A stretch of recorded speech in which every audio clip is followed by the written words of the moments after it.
амьдарч явах нутаг дэвсгэр дээр энэ боломжтой орон сууц худалдаалж байгаа ч юм уу барьж байгаа тийм компаниудыг хайж эхэлсэн. Иргэдээс захиалга аваад иргэдийг оруулсан. Одоо нэг тоот дээр 2-3 хоногч давхардуулаад ороод нөгөө байраа авъя гэд ингээд очисон чинь нэг байран дээр 3 захиалагч ороод ирсэн. Тэгээ надад байр болдог. Залилангийн ингээд үлдэж байгаа хүний өрөвдөх сэтгэл үүж гэдэг юм уу гэж бодоод байдаг. Гэтэл тэр хүмүүс болвол өөрөө өрөвдөх сэтгэл байгаа. Гэхдээ бусдыг биш өөрөө өрөвдөх сэтгэл өндөр гэсэн.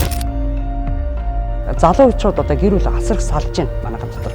Ясаа тавьчихсандаа гэж бодож исэн хүмүүс өртлөө одоо ингээд бурхны оронд явж байна. Олсон хэдэн өргөөлөө байрсан. Тэгээд одоо нөгөө тэнд ажилласан мөнгөний нөгөө орсон орлогч байхгүй. Сэтгэл санаа нэжигдэг тийм хөрөлтэй. Бас над шиг гэр орноо зартсан одоохон байранд орохын чи яадгийг гэж яваад одоо яарамх төлдөөд өгсөн байгаа. заллуулаад алдчихсан тийм ийм сэтгэл зүйн онцлогийг энэ залливч гэмтдгээдүүд ингээд ер нь бол ашигладаг.